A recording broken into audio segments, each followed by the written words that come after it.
Stability for you as an individual and likelihood of running into somebody else with the disease it's the wrong combination. So you really have to exercise extreme care and caution to protect yourself. A senior World Health Organization official is urging Ireland to stand up and delay a booster campaign for COVID vaccines. The government is preparing to offer boosters to older and vulnerable people this autumn. But the WHO has called for a 2-month moratorium so doses can be sent to poorer countries. Special Envoy on COVID-19, David Nabarro, is urging countries like Ireland to hold off. If Ireland can stand up and say, we don't think there's a case for our people to be given booster shots, at least not now, then perhaps other countries will listen. US President Joe Biden is to stick with the 31st of August deadline for evacuating US troops from Afghanistan. It follows a G7 meeting where world leaders called for the date to be pushed back so more foreign nationals could leave. Irish Army Rangers will arrive at Kabul airport this evening to help get 24 Irish citizens and 12 others with Irish passports or visas out of the country. British Prime Minister Boris Johnson, meanwhile, says world leaders have agreed international law must be upheld. What we're saying is Afghanistan can't lurch back into becoming a breeding ground of terror. Afghanistan can't become a narco state. Girls have got to be educated up to the age of 18. And finally, the Rolling Stones drummer Charlie Watts has died at the age of 80. His publicist says he passed away peacefully at a hospital in London earlier today, surrounded by his family. It's 7:03. News Talk Weather. Thanks to Ryanair. Go to a Premier League game this year with daily flights to London, Liverpool and Manchester. Staying generally dry this evening with just occasional patches of cloud and a light, occasionally moderate east to southeast breeze. Lowest overnight temperatures 9 to 13 degrees. And now you're up to date on News Talk. The Newsround on Off the Ball with Gillette. Put your best face forward with our new and improved razors. This is News Talk. Yeah, you're welcome along. Joe Molloy with you this evening. So 11 years ago now, Nicky Quaid joined the Limerick panel. At that stage, you might remember a bunch of the senior players didn't want to play for the manager, and Nicky was also an outfield player. It's fair to say a bit has changed since then. We're going to chat to the Limerick goalkeeper at 7:30 about his 3 All-Irelands now in 4 years. Dan McDonnell along for the football show, as is Philippe Auclair. Extraordinary scenes in Nice at the weekend. Match was abandoned. Fans on the pitch. There was kind of a malice at the Palace vibe to the whole thing. We will have Aidan Negayon on the show as well. Aidan is from Clondalkin, County Dublin, and he will talk to us about his quest to make it in the NBA, and he's planning to do it very, very soon. So he's with us just after 8 o'clock. Really charismatic character. Well worth a listen. Aidan Negayon on the way after 8 o'clock. Plus, the Paralympics get underway overnight. We'll bring you Ellen Keane in conversation with her fellow swimmer Nicole Turner. That's on the way just after 8:30 or so. 53106, the text number. We are at Off the Ball on Twitter. Richie McCormack, hello to you. Evening, Joe. And I know, Richie, you're excited. I'm excited. Always great when the big man's with us. Dave McIntyre, hello. Hi, lads. How are we doing? We are very well. Nicky Quaid, Dave, joined Limerick 11 years ago. He was an outfield player then, and like I said, a bunch of the players weren't too keen on playing for the manager then, and within a year he was moved into goals, and the rest is history and all that. So looking forward to hearing from him just after 7:30 or so. He's had an extraordinary career. At 32, he's the old man out there in that Limerick team.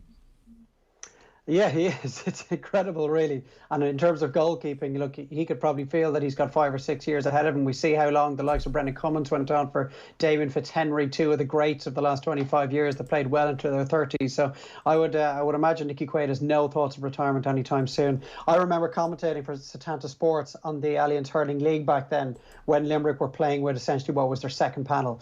And it was grim. It was an awful time for Limerick hurling.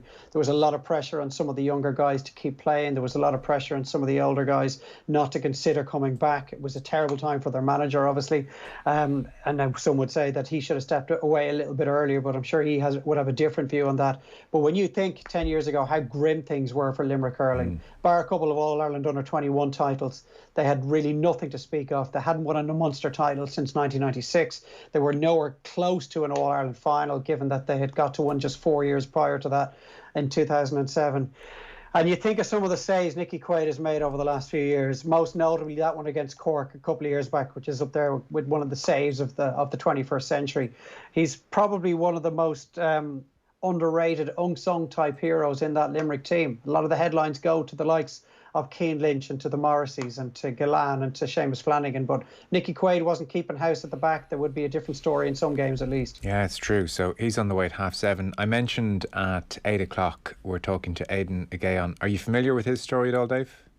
I'm not, but you've sold it well there at the top of the show, so I'll be listening. Well, so Aidan Negayon is from Clondalkin, County Dublin. He is vying to be the second ever Irish-born player to make it in the NBA, the first being Pat Burke with Orlando Magic. Pat was born in Ireland and moved to the US at the age of 4. I think father from Mayo, mum from Offaly. But Aidan Negayon, his parents Nigerian, his mother moved to Ireland in around 2000 or so. So basically he was a soccer player, he was a central midfielder, he was all about football, and the Dublin Lions got hold of him and he started playing a little bit of basketball, but not much. And then I suppose where life happens and strange things happen, there was like a Philadelphia Sixers camp, which he went over to with the Dublin Lions at the age of 13. Now, at this stage of 13, he was 6'5", which, is big, but there's still no guarantees you'll make it or whatever. But he was spotted over there by a bunch of coaches who thought he really had something. And so in the end, he stayed from that point on and went to high school at the Lawrence Woodmere Academy from 2014 on. And he graduated high school as the 55th ranked best player in the country for his age, which, by the way, he thinks is an outrage. He's like, there's no way I was 55. I was a lot better than 55. But anyway, and now he's in his second year of university. He's in Arizona and they're expecting big things. And he could well be Ireland's second born player in the NBA, which is quite exciting. Really charismatic fella, really likeable, and kind of an extraordinary just quirk of events that up until 12 years of age he was all about football, all about playing in central midfield, and then was playing basketball a year. The Dublin Lions go over to Philadelphia, someone likes the cut of his jib, and suddenly he ends up staying over there, and he's been over there now obviously for 7 or 8 years. So he's on the way after 8 o'clock. Amazing story, and we're looking forward to having him on. Had you heard of him, Rich? 6'10", Joe. 6'10" now. Yeah. He grew. Pretty good job in the centre of the field. Yeah, he kept growing. Had you heard of him, Rich? I hadn't, no. And to be honest with you, I'm always wary of somebody who makes me feel like, I'm stunted in terms of growth, because I would have been quite taller in there. I would have been quite taller growing up, but I wasn't 6'5" when I was his age, nor am I 6'10" now. But like an incredible journey to go on. And it shows what's possible in those kind of opportunities. I guess we see it a little bit in terms of Aussie rules when players over here get scouted for another sport that they've never played over yonder. But he's obviously played basketball here, but it shows what's possible, what's capable, and those pathways and avenues are opened up to kids of a younger age. You know the way when in your teenage years, if you're into your sport, you just have sudden spurts where you can do things you couldn't do before. So it's quite funny when he talks about going over for this little camp with the Philadelphia Sixers, with the Dublin Lions when he was 13. Basically, he had never been able to slam dunk in his life, even at 6'5", but at 13 years of age, had never been able to slam dunk. And on the morning of the first day of camp, he was just suddenly able to slam dunk. It's just handy, that. It's like a scene out of a movie. All his friends are looking over at him going, when did you start slam dunking? So what did you find, Joe, in your teens that you could suddenly do that you couldn't do before?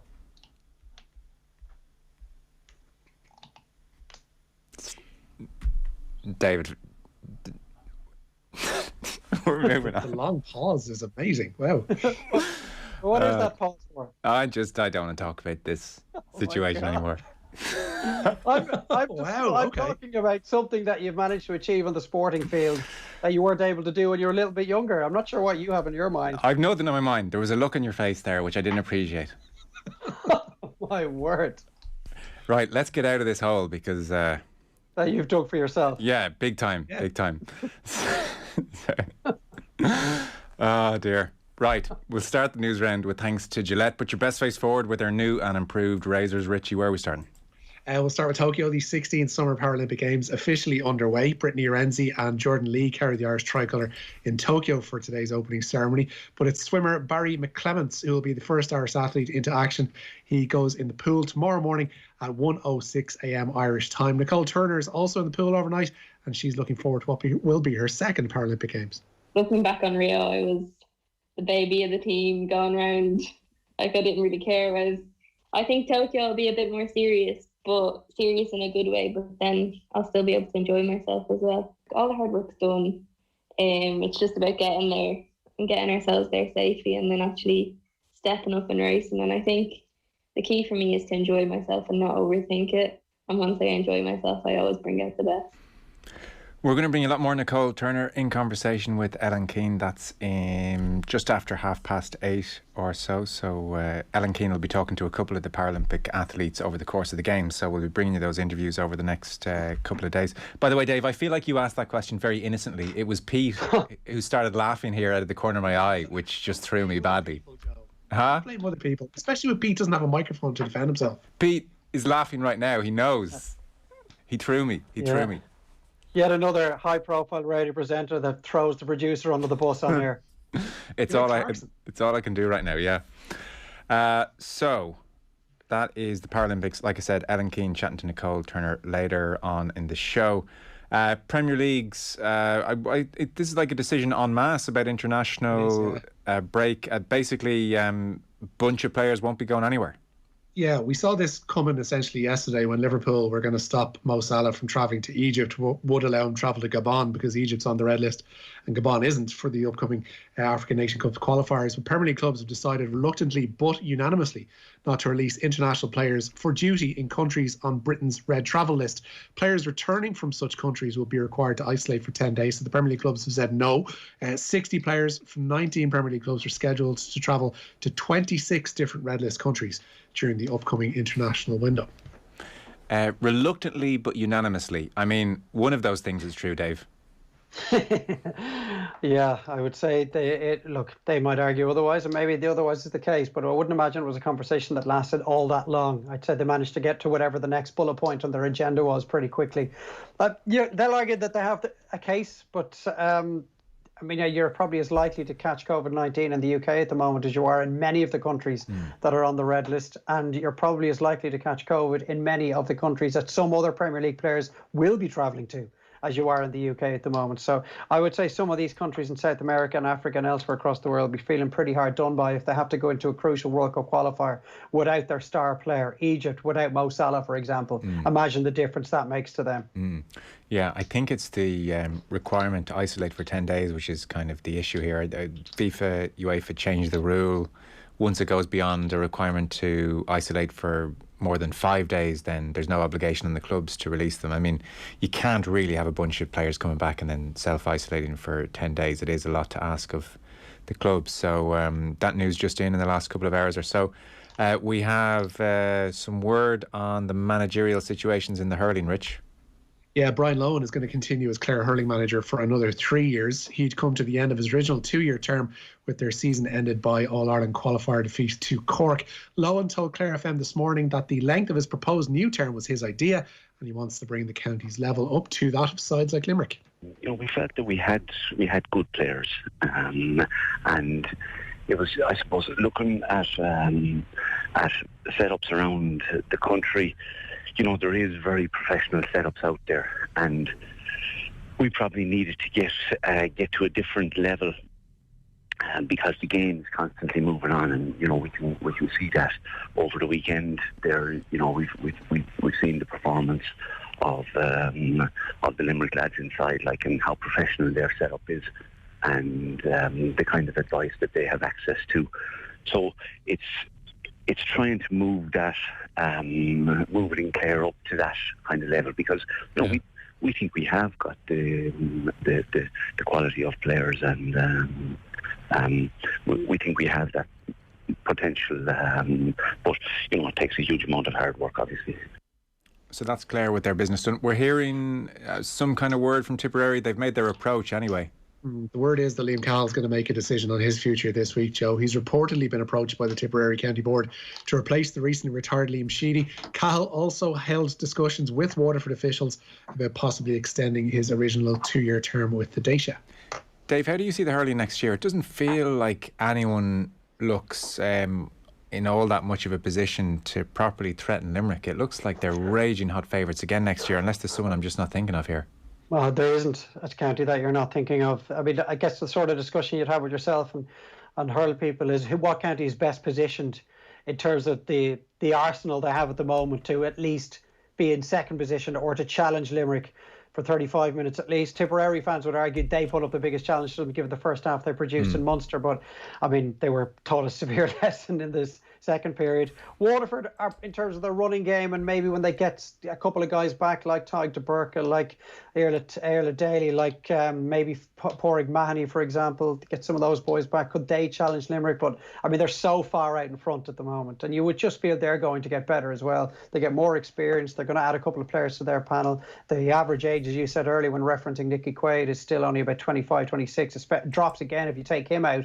So it's very difficult to see where the challenge is coming from next season. You would hope that Cork will come on for the season that they've had, that Galway will surely be better in 2022 than they were this year.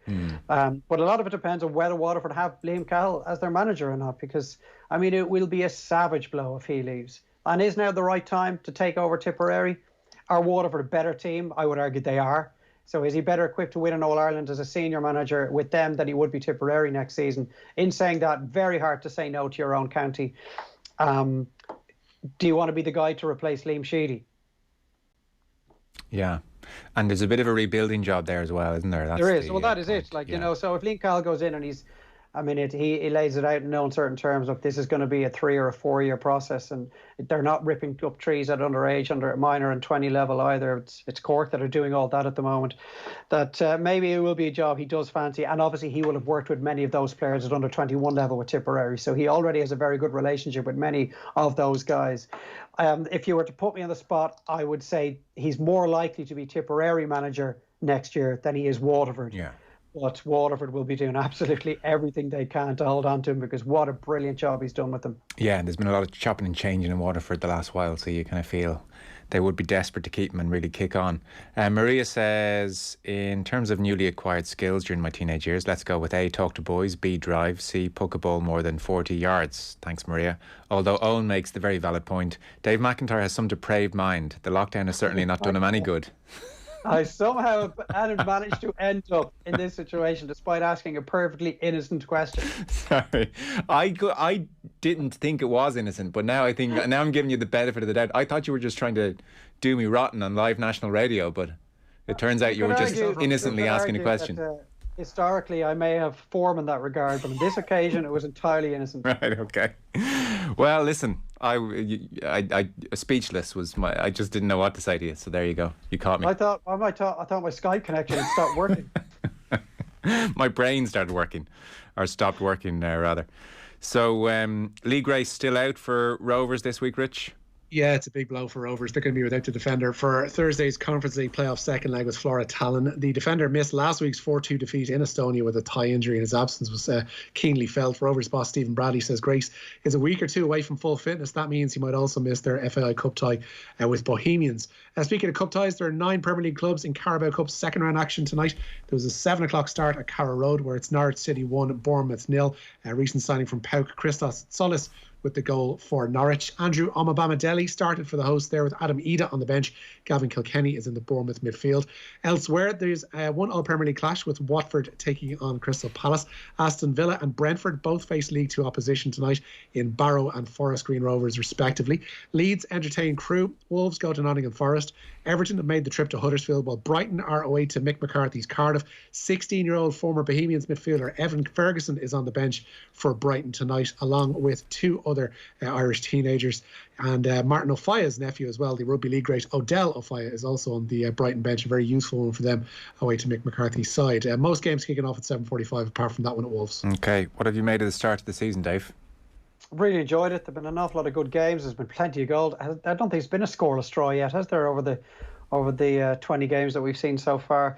And it is nice to see a couple of sides who you would think ultimately will end up a long way down the table, starting with 2 wins from 2, like Brighton, who we've just mentioned. Brilliant to see what Shane Duffy has managed to achieve in those first 2 games. He's just resurrected his career there.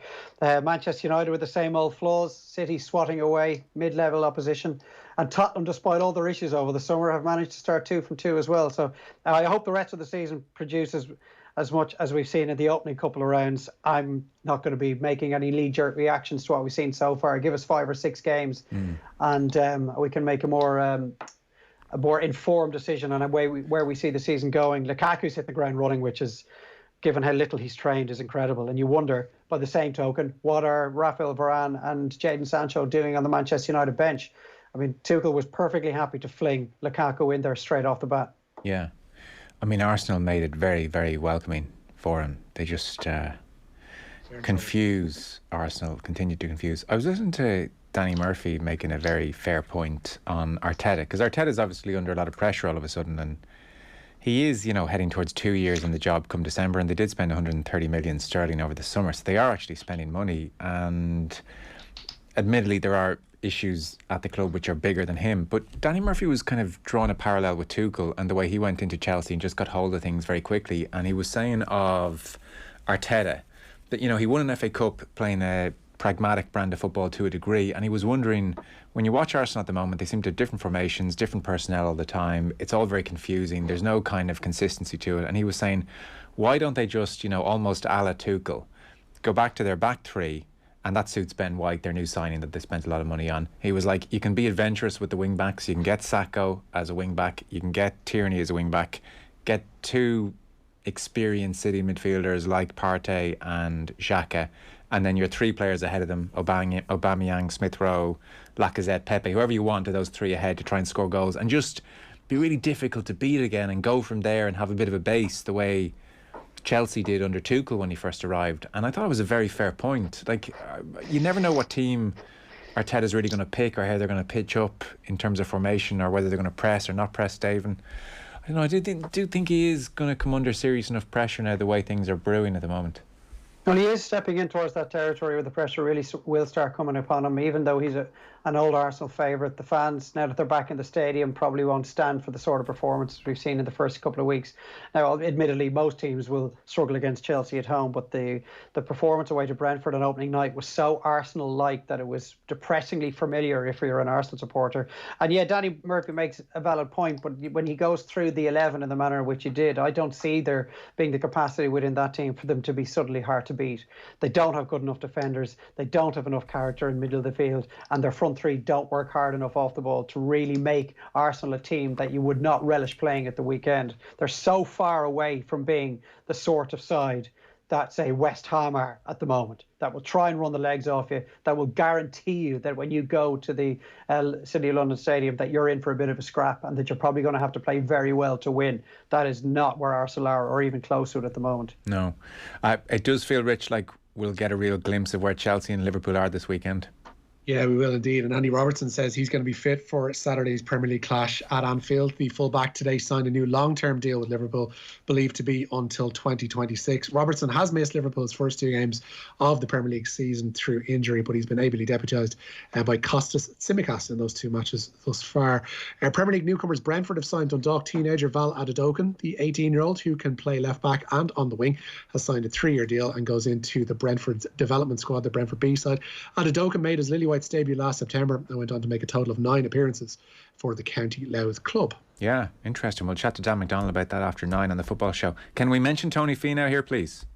Come on now. Tony Finau claimed the Northern Trust in New Jersey overnight. The American beat Cameron Smith in the playoff after both golfers finished the week on 20 under par. Shane Lowry ended with a tie of 11th. He finished up on 11 under par. It was a double bogey at the 10th that did him in, really. While Seamus Power and Rory McIlroy ended a weather-delayed week on 8 under and 7 under par, respectively. Dave, Tony Finau, at last. I have a friend of mine and knows who he is if he's listening, who almost religiously has been backing Tony Finau over the last 2 years, and pretty much every time he's told me he's a fiver each way, and I've mocked him for doing so, because yeah, he might win you some each way money, but when it comes to actually getting it done on the back nine on the Sunday, or in this case Monday evening, he just doesn't really seem to have it in him. And there he goes, the 1 week that he hasn't backed him, and wins. And he hit some brilliant shots on that last 18 holes. Yeah. The eagle he made midway down his back nine was absolutely crucial, obviously. And it will be very interesting to see if this is a trigger for multiple wins now, or does he go back to being the Tony Finau that tends to get into contention but struggles. When there was a brief mention of Seamus Power there, I think he bogeyed the 18th to slip from 69th to 72nd in the FedEx Cup standings, which is just, it's a killer for him because he was so close to getting into the next round. Is it the BMW Championship and really making some money? But it just shows how far he's come this year, that missing out on the second round of the FedEx Cup playoffs is a really big blow to him. He has just made unbelievable strides and finishes the season as a winner. Yeah, he sure has. Rich, do you want to give us the last story? Under 21 boss Jim Crawford says Mipo Odebeko won't be involved in next month's Euro qualifiers. The West Ham striker hails from Tala, but he qualifies for Nigeria and could also qualify for England via the residency rules there. Crawford names his squad for the games with Bosnia and Luxembourg on Friday, but has told FAI TV today that Odebeko's name won't be on that list. You know, what makes the big sort of news is players who are left out, and I had a lot of really difficult decisions to make with players who've been involved in the last two camps. So it's not easy, but look, it has to be done. But probably the biggest talking point would be Mipo from West Ham, where, you know, Mipo's got a decision to make. He's got a choice, and, you know, our lines of communication will always be open. But he won't be involved in this camp.